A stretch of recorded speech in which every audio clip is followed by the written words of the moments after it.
पिघले दुखों में कितनी दरारें, हाँ ये दिलों में। हेलो। बिजी तो नहीं थे? नहीं, कुछ काम था? नहीं, मैंने बस पूछना था तुमने लंच कर लिया? तुम्हें परेशान होने की जरूरत नहीं है, मैं कर लूंगा लंच। मैं परेशान नहीं हो रही, बस ख्याल कर रही हूँ।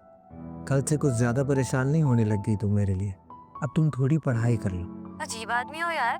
मैं ओपीडी में पेशेंट छोड़ के तुम्हें यहाँ कॉल करने आई हूँ और तुम हो कि मुझे ही बातें सुना रहे हो। अच्छा बाबा सॉरी, आइंदा नहीं होगा ऐसा। अब मैं अपना काम कर लूं?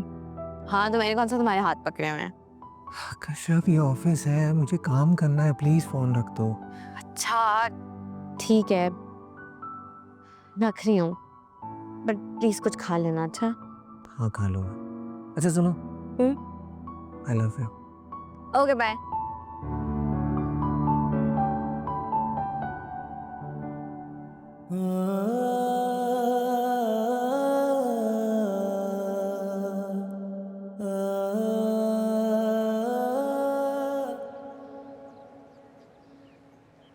शमीम बाजी, इतनी बड़ी बात हो गई, अब्दुल बारी घर छोड़कर चला गया और आप लोगों ने मुझे बताया तक नहीं। कम से कम आप ही एक फोन कर देती।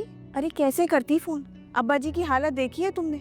ना कुछ खा रहे हैं ना पी रहे हैं। इनका ब्लड प्रेशर इतना लो हो गया था कि सड़क पे गिर गए।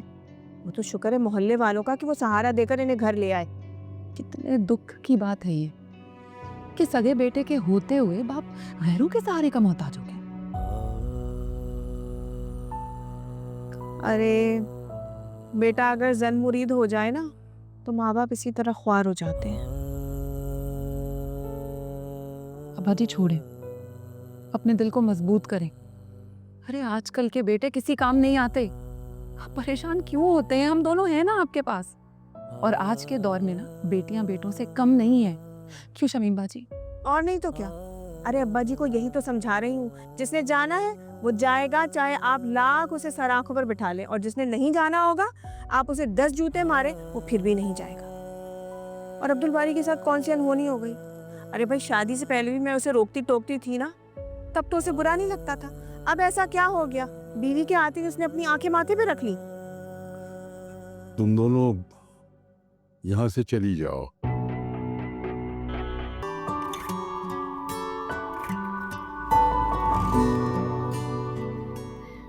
आ गए तुम? गेस करो मैं आज क्या बना रही हूँ।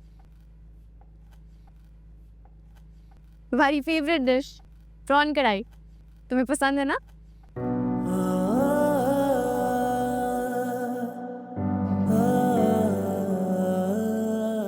अबे शमीम, शमीम, जी अब्बा जी। ये लो बेटा। अरे अब्बा जी कितनी बार आपको मना किया ये झींगे झींगे घर में मत लेकर आया करें। सख्त नफरत है मुझे, पूरे घर में भूख फैल जाती है। अरे तो तुम मत खाना ना। ये तो मैं अपने बेटे अब्दुल बारी के लिए लेके आया हूँ, इसे बहुत पसंद है ना। अरे इसे कुछ नहीं पसंद। अब्दुल बारी बताओ तुम्हें क्या ये झींगे पसंद है?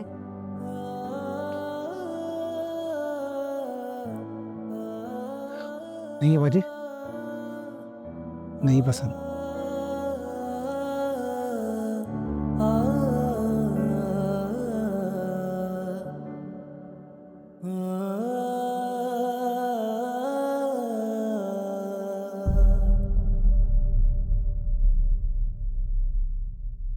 क्या हुआ? क्या सोच रहे हो? तुम्हें कैसे पता मुझे प्रॉन्स पसंद है? जो इंसान मुझे पसंद है उसकी पसंद और नापसंद मुझे ना पता हो, ऐसा कैसे हो सकता है?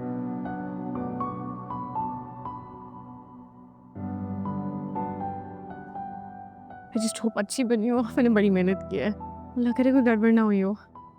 बुरे भी बने तो मैं खा लूंगा। हेल्प चाहिए करवा दूं? नहीं नहीं, इट्स ऑलमोस्ट डन।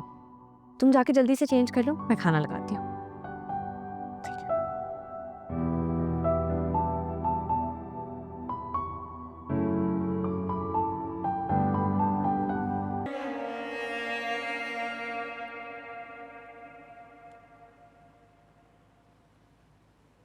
वैसे वाकई अब्बा जी ने ना हद ही कर दी। इतना भी क्या जज्बातीपन? घर ही छोड़ कर गया है ना, कहीं खुदा ना खास्ता दुनिया तो नहीं छोड़ दी। वैसे अब्बा जी को भी ना चचा जान को इस तरह घर के मामलों में इन्वॉल्व करने की जरूरत नहीं थी। इतने अरसे तक तो उन्हें पलट कर कभी खबर नहीं ली। आज क्यों आए हैं यहाँ? शमीम बाजी, मुझे तो ऐसा लगता है कि इसके पीछे भी ना कशफ ही है। उसी ने कहा होगा अपने माँ बाप से कि आए आकर देखें घर में तमाशा, और अब्बा जी ने आपकी बुराइयां करना शुरू कर दी उनके सामने। और तो और चचा को ये भी जिम्मेदारी दे दी कि अब्दुल बारी को वापस ले आए। अरे वो क्यों लाएंगे अब्दुल बारी को वापस? उनकी तो दिली मुराद पूरी हो गई, उनकी बेटी की जान तो छूट गई हमसे। तो खुशी हुए होंगे देखकर।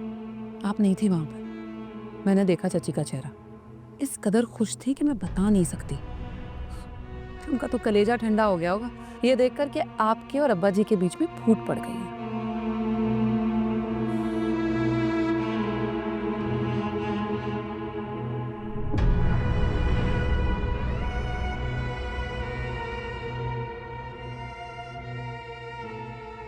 अरे शमीम बाजी, शमीम बाजी, अरे आप कहाँ चल दी? ये क्या हमाकत की है तुम दोनों ने? यूं कोई अपना घर छोड़कर आता है बेटा? और कोई ऑप्शन नहीं थी चाचा। अगर वहां से ना निकलते तो निकाल दिए जाते। बेहतर यही था कि हम खुद वहां से निकल जाते, और यही हमने किया। अगर कम से कम बेटा हमसे बात तो कर लेते, हमारे पास आ जाते। यहाँ किसी गैर के दर पर आने की क्या जरूरत थी? ये भी मेरा फैसला था। मैं किसी का एहसान नहीं लेना चाहता।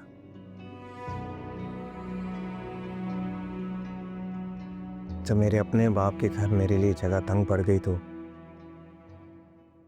और किसी और से क्या उम्मीद रखता।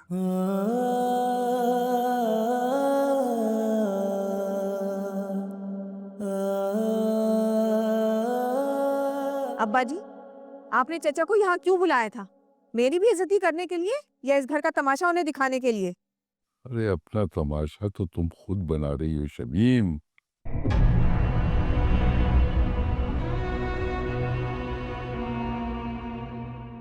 देखो, इंसान जब रिश्ते और उम्र में बड़ा हो जाए ना, तो उसे अपना ज़र्फ भी बड़ा रखना चाहिए।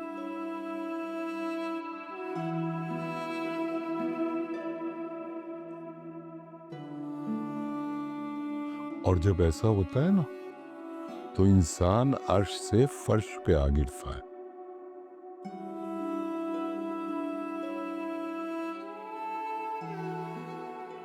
लोग मसलहतन खामोश जरूर हो जाते हैं, लेकिन उनके दिलों में आपके लिए कोई इज्जत बाकी नहीं रहती। और यही अब्दुल बारी के साथ हुआ। आप कहना क्या चाह रहे हैं अब्बा जी? कि इस घर में जो कुछ हो रहा है उसकी जिम्मेदार मैं हूँ? मेरी वजह से हो रहा है ये सब कुछ? नहीं नहीं, तुम अकेली जिम्मेदार नहीं हो, मैं भी बराबर का शरीक हूं।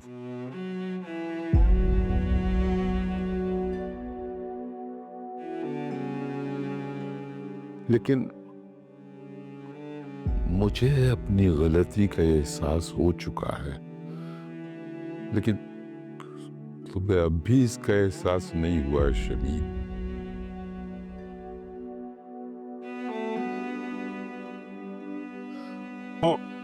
लेकिन मेरी एक बात याद रखना शमीम, इंसान की जिंदगी में रिश्तों की बड़ी अहमियत होती है।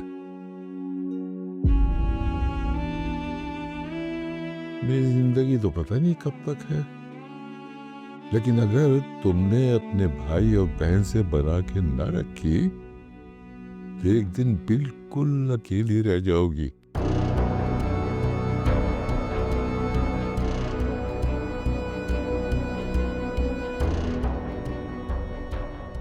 वरना अकेलापन मौत से भी बदतर होता है शमीम।